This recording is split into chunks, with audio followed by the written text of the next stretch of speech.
Hey, and welcome to another episode of the Influential Nonprofit. It's me, your host, Maryanne Dersch. If you don't know me yet, I don't know why, but I help nonprofit leaders master the art of influence so they can ask for and receive all they want, need, and deserve to do the most important work and truly move their missions. And today we're going to talk about something we have not talked about before on this podcast, and I can't believe it, which is peer-to-peer fundraising.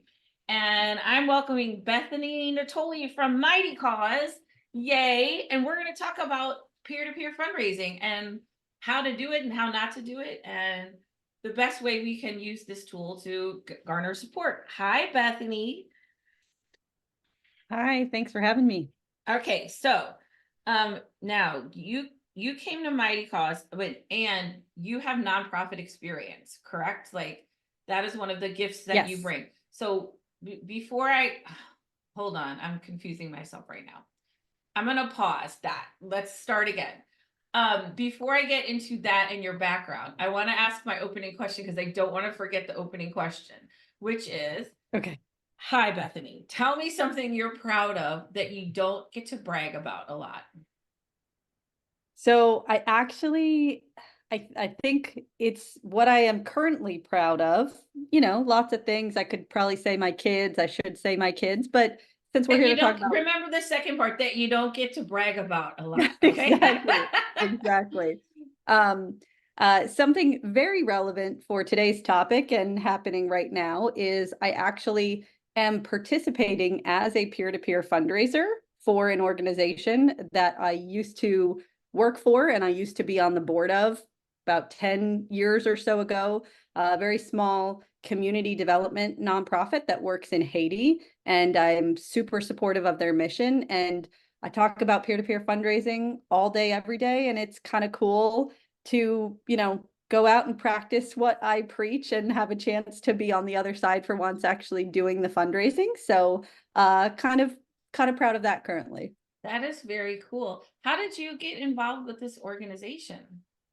Well, my master's is in international development, actually. So I went to school really with a focus on international development, and then kind of found my way into fundraising, as many people that work for nonprofits, that they love their mission, but a lot of people in a nonprofit end up doing fundraising, whether that's their job or not. So I kind of came into the nonprofit world with that international development angle, and then sort of found my way and transitioned into fundraising from there. Wow, that's amazing.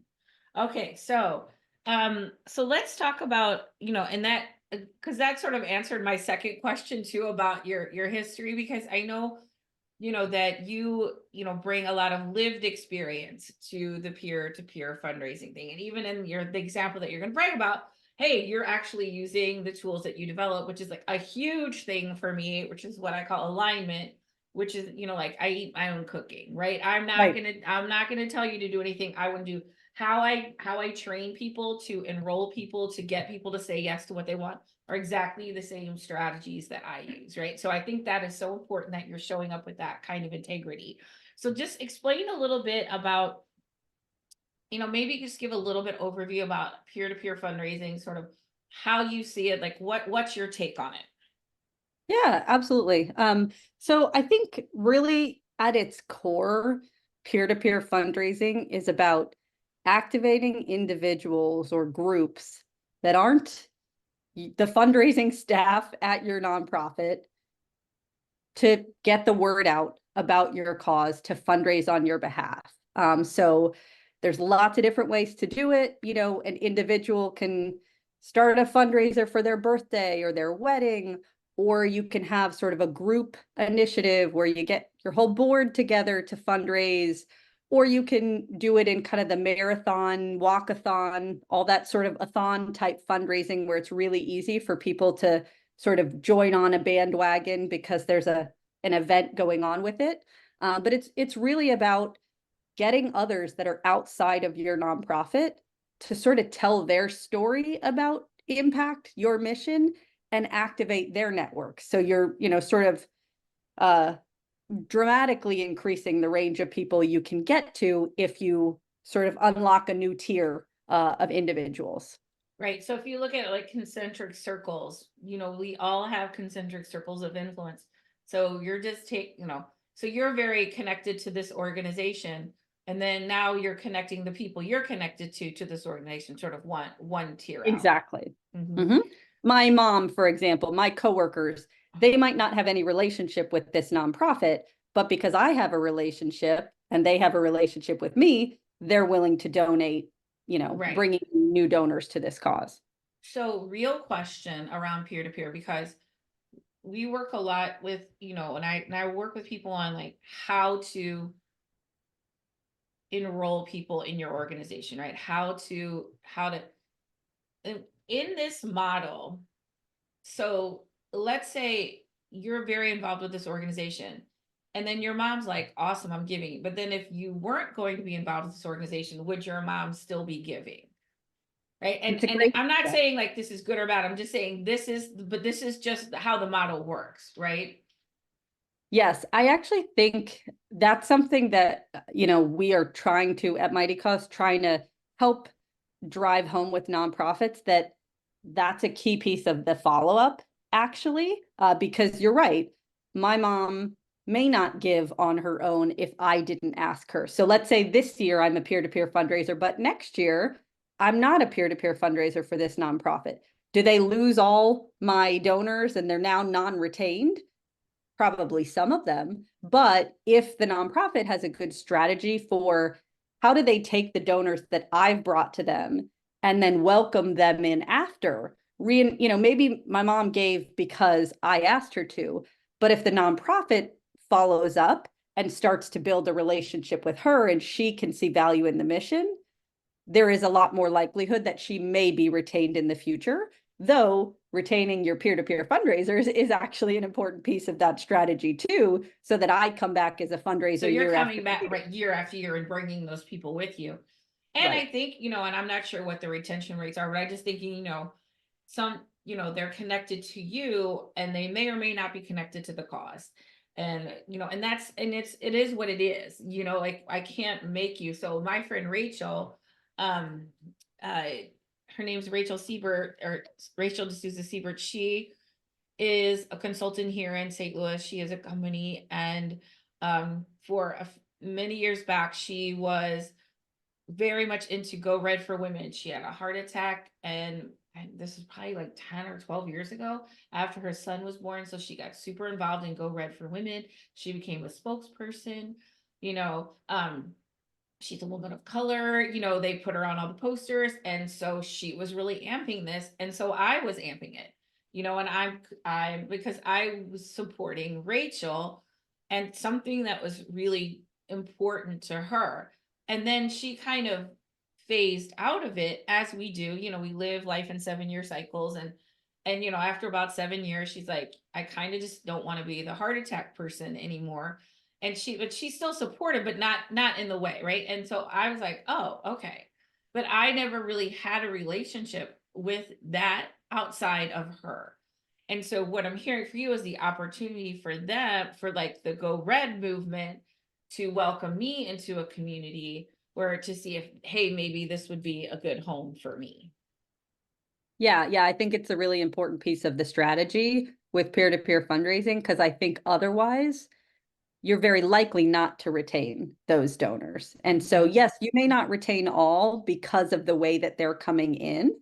But I think with the concentrated focus on what does that post-campaign stewardship look like to try and develop a relationship directly with that, Yeah. one layer removed donor, I think you have a lot more likelihood. I also think that in this model, like the person who's doing the fundraising, they really up their commitment to the organization. And the reason Yes. I say that is because in our, in the our order of needs, and I'm talking about not like the Maslow's hierarchy of needs, but this, I work with this Tony Robbins. Look, you can take or leave this guy, but I like this model. But in this order of needs, our highest order of need is giving back. And if you can provide somebody opportunities to give back, for the three higher order needs are connection, growth, and contribution. And so when I look at this, you're providing people opportunities for connection, right? Opportunities for growth, to grow in their skills, and right, maybe step into their discomfort and to give back. And that is a very powerful combination. Like, Absolutely. and Yeah, I go ahead. we like to think about it kind of at Mightyacuse, how we talk about it is don't just look at peer-to-peer as a way to get new donors. While that is a huge piece of the strategy, it's actually a really important stewardship step with the individual that becomes the peer-to-peer fundraiser. If you're thinking about kind of an individual's journey of connection with your nonprofit, they may come in attending an event and they give, maybe they become a monthly donor. This is kind of a way to keep moving them into further engagement with your nonprofit. And once somebody's sort of been on the inside and done fundraising on behalf of the nonprofit, I kind of like to think of them almost like the inner circle of supporters for the nonprofit. And so I feel the relationship with that individual is just that much stronger for the long term of what their support might look like. Right. Um, so let's just talk about what are some of the, the you kind of mentioned it already, but what are some other ways, or I don't like the word best practices. I'm trying and I use that phrase. What does it look like to do it really well? Mm-hmm. So I think to do it really well, I think there has to be some sort of organized campaign that you're asking people to, commit to and be a part of. That could look like a board fundraising campaign where you specifically ask every single board member to do a fundraiser. It could look like hosting a walkathon, a 5K, or joining an event that already happens to be taking place in your area so that you skip all the logistics of actually putting on an event and you get to focus on just the part that's engaging your fundraisers. So I think having a committed campaign like that people feel they are a part of, I think that's a really important thing. I think picking the right people to ask, the sort of recruitment process, not everyone is a great fit to be a peer-to-peer fundraiser for a nonprofit. They have to have, some kind of meaningful connection that they're going to advocate on your behalf. And, while they don't have to be a fundraiser, and many are not fundraisers, they have to be willing to kind of, like you said, step into their discomfort perhaps and reach out. And then to me, it comes with like, how can you make it as easy as possible, right? Yeah. Because you're asking these people to, volunteer, give their time, give their friends money or whatever. And so making it really easy, like a template page. So they're not worried about the technology, whatever technology you're using to host it. They're not worried about creating that page, but they just have the link to share. So they can Yeah. do what's most important, which is send that link out. And when it comes to sending that link out, I think it's also important to realize these people, most are not professional fundraisers. So Sure. they're not used to asking. So giving them some sample emails, how some language they can use to talk about your nonprofit so they're not trying to come up with it on their own, and a way that they can make the ask so that it just makes it easier for them to sort of get out there. I think those are kind of the basics of having a campaign like this be successful. Yeah, because asking your friends for something has more potential for pain, right?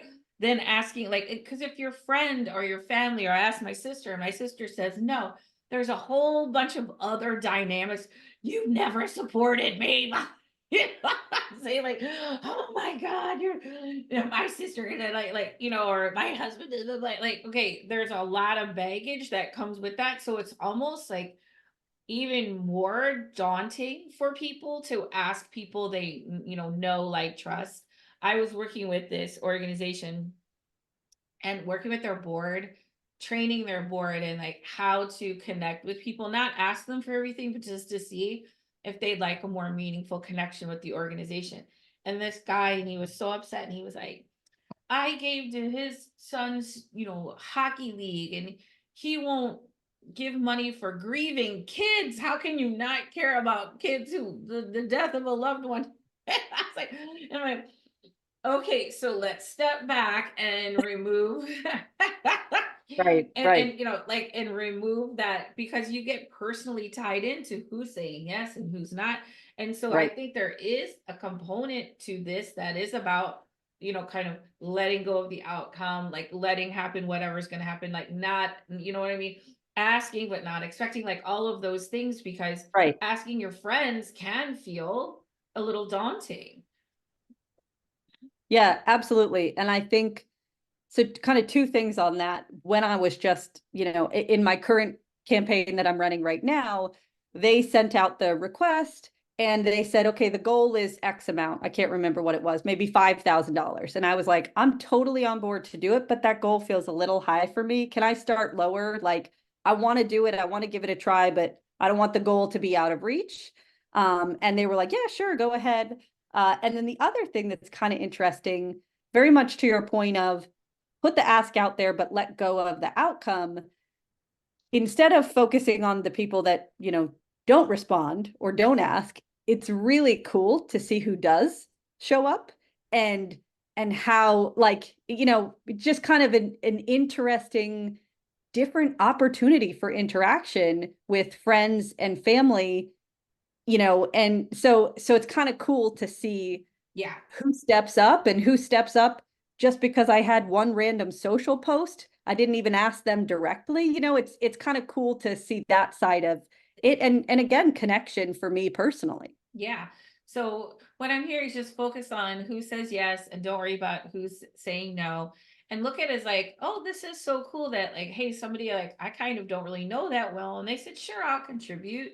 And just loving that part of it instead of expect, oh, somebody, because I do think this is an issue, because when I work with groups, not specifically on this model, but on the same thing of, hey, can you ask your friends to come to this event? Or, it can be daunting, and so giving them like the templates, the guidance, making it as easy as possible, and also possibly navigating them through. So, if that can be a barrier, people don't always want to admit, like, oh, I'm afraid it's not going to come out like that, but it's like, well, I don't want to burden anybody. Like, Right. okay, then you're okay.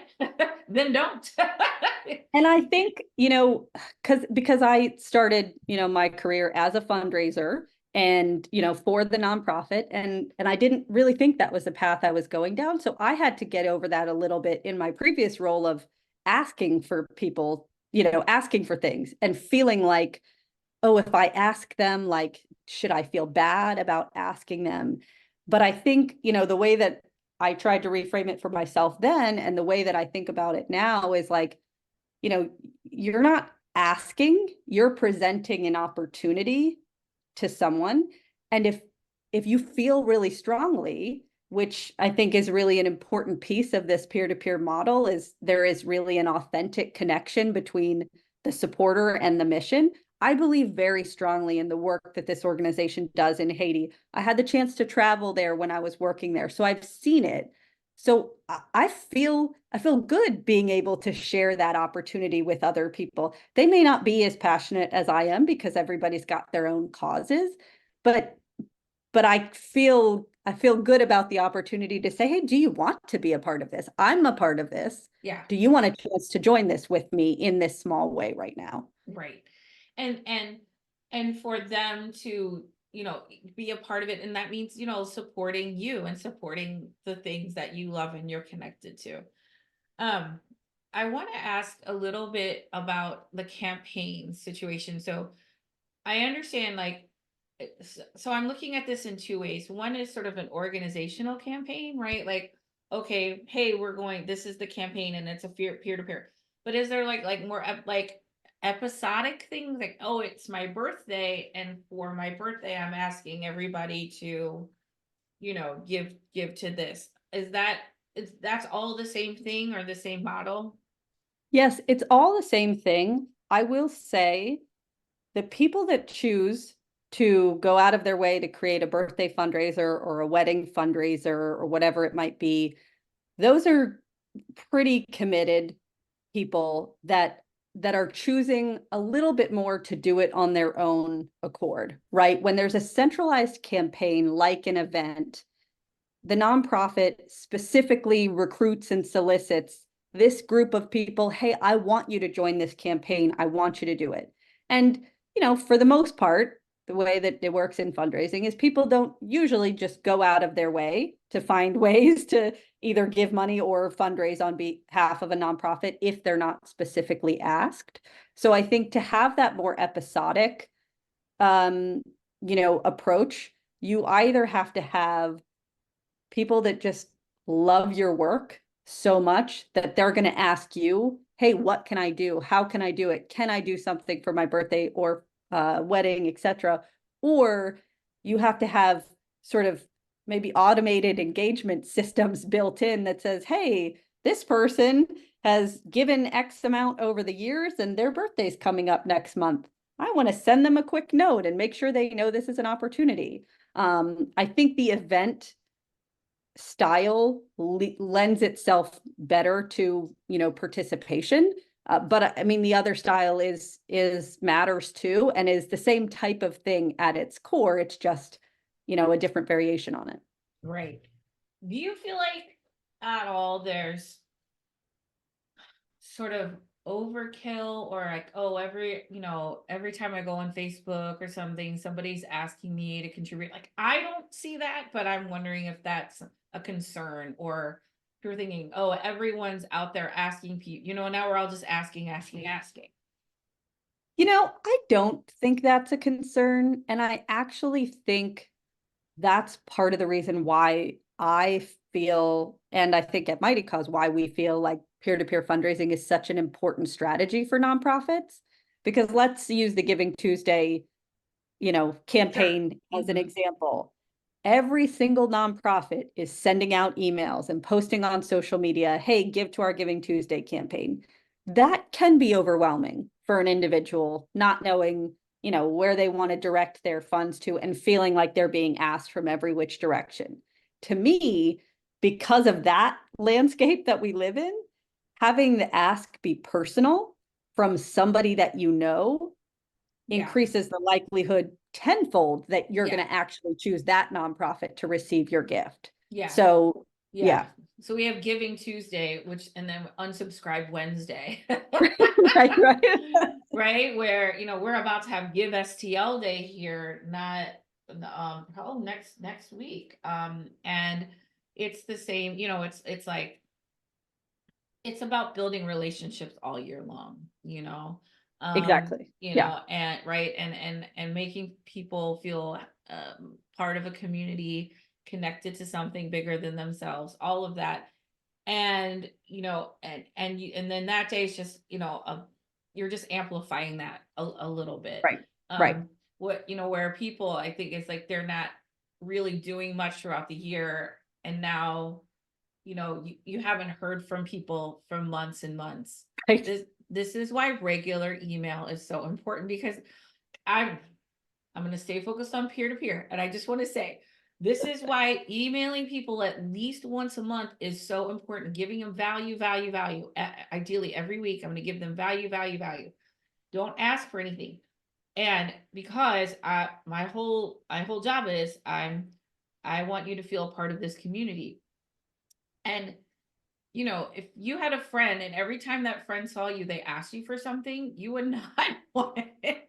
I haven't heard from you in 6 months and you roll it in, you ask for something. No. So this is why the regular communication is so important, because it supports things like this. So now when you go ask, oh, they're asking me for something. Oh, okay. They're going to pay attention. Like, I just had a workshop the other day and somebody said, oh, my boss said we should be asking for money every single email. And I'm like, hey, if you had a friend who asked you for something every single time you saw them, how would you value that relationship? So it's just giving value. And in the model of this, getting back to the peer-to-peer, and the model of this campaign is like, because it's not Give Me Tuesday, okay, it's Giving Tuesday. So it's how can I support these my peer-to-peer fundraisers to make them as excited, because people won't do it unless it feels good. They feel excited, they feel Right. comfortable, they feel like they have the tools they need to really, engage them and, and allow them. That's the important piece of this. Because if people aren't excited about it, if I have to, they're not going to do it. Yeah. But if they get to, I get to, this is going to be so exciting, it'll be so fun. I can't wait. I want to ask you one more thing. I have noticed that competition can be a very good thing. Yes, it can. So I do this event. I think I mentioned this to you, the Donor Attraction Forum in February, and the speakers, and then I would put out every couple of days, hey, how many of everybody promotes their own list. Oh, these people got this many registrants in this, and they're like, "Ugh," So is that, do people get jazzed about that? They want to, Yes. Yes. So I think there's two angles to that. And on Mighty Cause, we have team or event fundraising, which both of those, a sort of core component of the campaign page itself is a leaderboard. And that leaderboard can work a lot of different ways. It could be alphabetical, or it can rank by the person that's raised the most or had the most individuals give to their campaign. That's a really big piece of one, before we even get into competition, people feeling like they're a group, they're a part yeah, of a group effort. That's yeah, why the birthday fundraising thing, I think, it's a little harder, because people that are nervous about doing this, if they're in a group, they don't feel like they're alone. right. They're trying to Yes. figure it out alongside other people, so they're a part of something. So that connection, I think, is pretty important. But then the competition is fun too, especially if the people doing it have some sort of relationship with each other.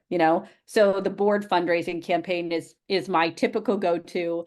I always recommend this for giving days, because Give STL Day actually happens in partnership with the Mighty Cause platform. I don't know if you know that. Ooh.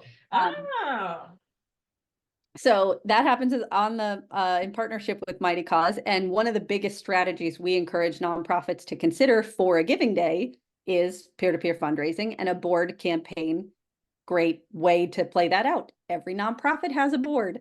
Almost every board member has a requirement to give or get a certain amount. This is a really good focused way to help them do that. yeah.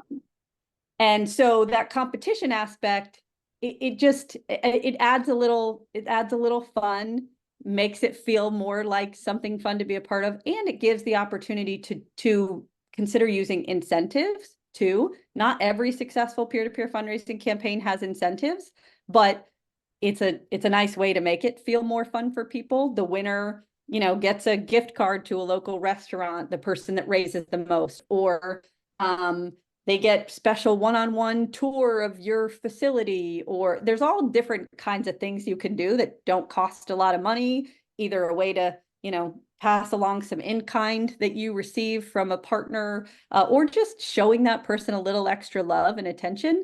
That motivates people too. Competition, whether you can win something or not, but if you can win something, even swag, people love swag, t-shirts, like it's Yeah. just, it adds something else fun to sort of the whole experience. I love it.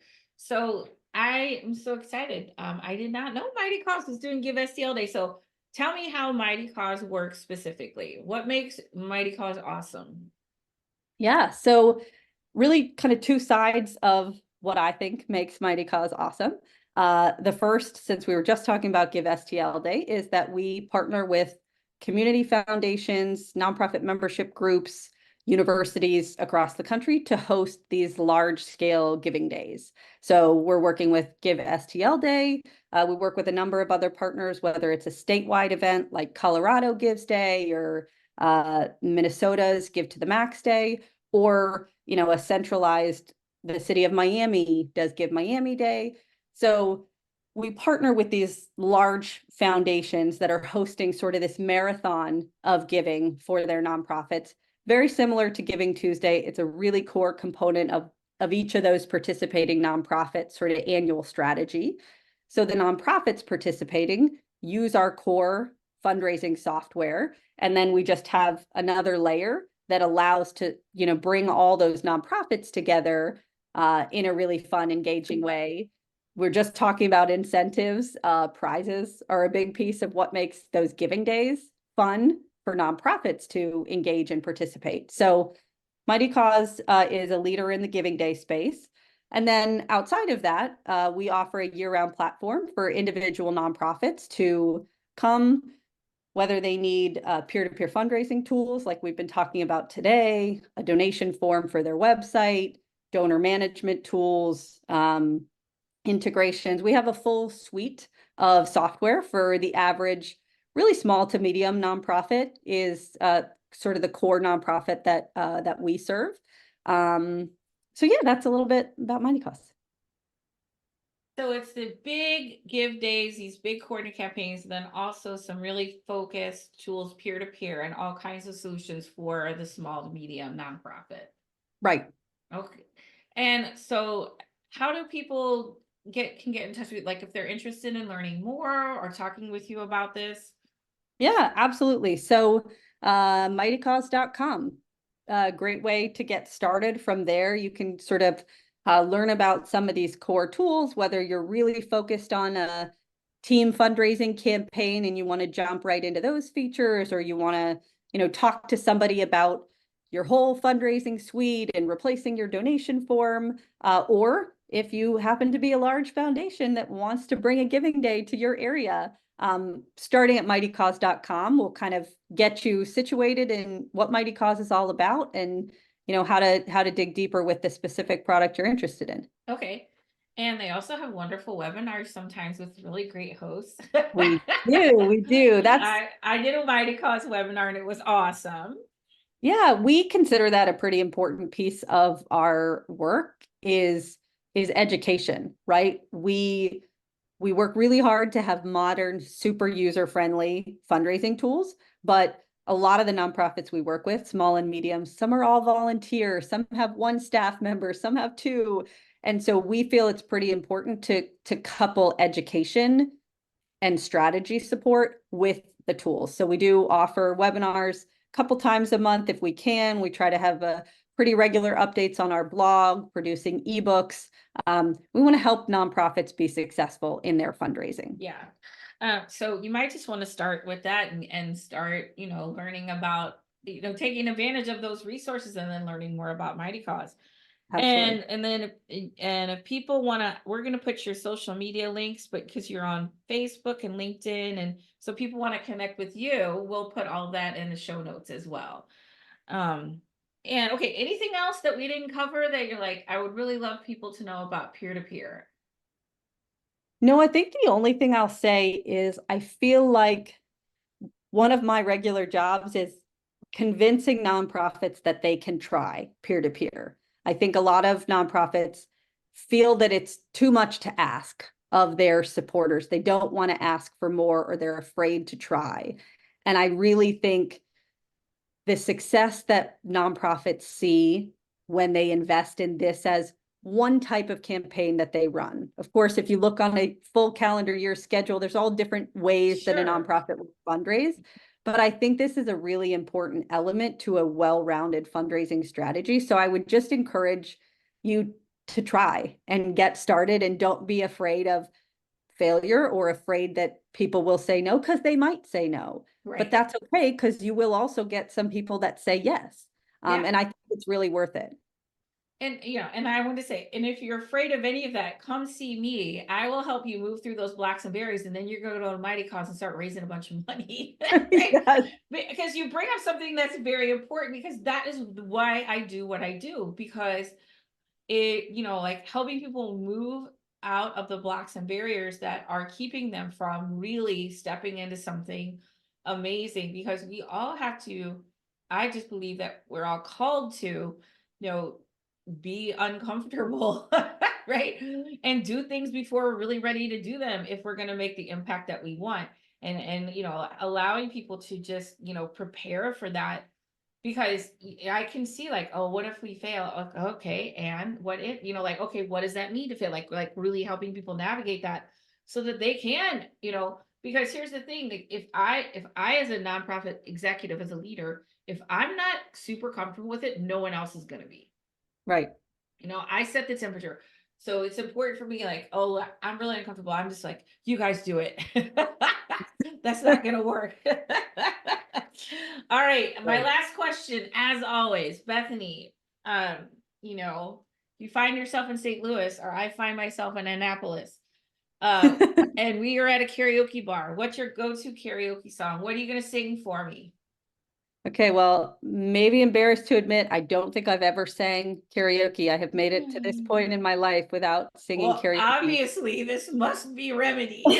But if I were to put on the spot right now, I might, because I have very young children who are huge fans of the movie Frozen, as almost all small children are. Yes. I might choose Let It Go from Frozen because I know every word and it's fun to belt out. So I think that's probably what I'd go with. And you know what, Bethany? Every other person in that karaoke bar is going to know every word too and just sing Exactly right right. along with you. So less pressure on me. That's Yeah, exactly that what I'm looking I for. always encourage people to pick a sing along song and everyone else. So it's like singing around a piano.